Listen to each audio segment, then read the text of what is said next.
Welcome to the Phi Life podcast. I'm John Barbin, and with me is Brad Pilon. And we were on as the day we're recording this, we were on a workshop, a conference call sort of workshop with the FDA, the Food and Drug Administration, and they were covering guidelines for, it was a workshop for dietetics and nutritionists, and they were covering guidelines for food labeling, infant formulas, supplements, just a bunch of different things, and it was just they were giving information to stakeholders, basically meaning people that sell products, consumers, educators, physicians, anybody who could get continuing education credits in that field.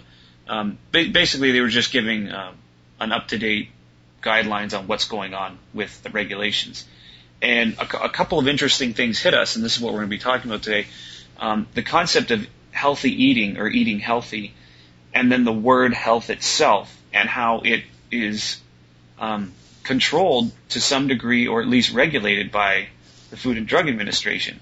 So the word health, healthy, eating healthy, and another word healthful, all of those things are to some degree controlled and regulated by the FDA.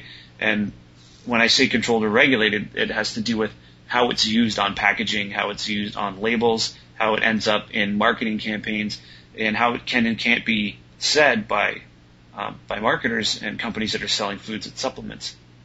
So I guess me and Brad I was taken back when I just realized, it hit me all at once that word itself and the concept of healthy eating actually has a sort of an invisible regulator neither of us thought about. And the government has there's like case law about it and everything. Yeah, so it makes you wonder, right? Why one word? Like, why would you govern a word like that? And a lot of it comes from the history behind food. And a lot of what happens with health and nutrition is obviously food-based somewhere along the lines.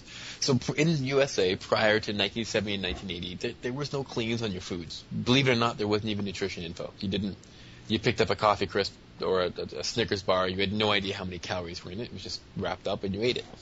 You mean like on the wrapper there was no info on? Yeah, man.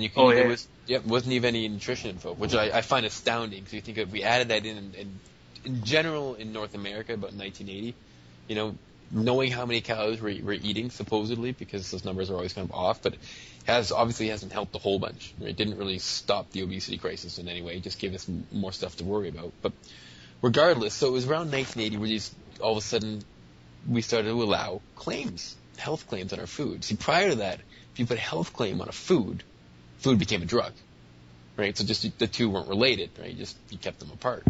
But the food industry knew that health claims, would sell more products. So they pushed and pushed and pushed, and finally the government sort of said, okay. Always interesting when you think about it. It wasn't a giant population of people saying, we want health claims on our food. It was a small group of people wanting to sell to a bigger group of people who put it together. So health claims started appearing, right? And then this is why it has to be governed, because it's a marketing tool, and in a fair trade and fair economy and fair everything, it had to be even keel. So in order to regulate the use of health claims and health marketing, the word health had to be properly defined.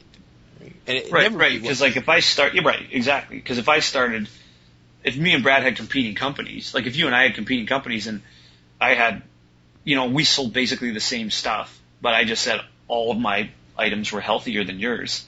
Yeah. And you had no way of saying otherwise. You're wrong. Yeah. You'd win. Yeah.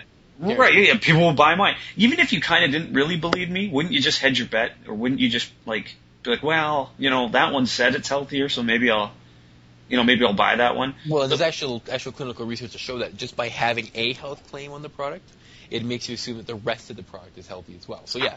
Like even like, how Subway does their nutrition info and it advertises their like the few items they have that have like a few grams less of fat.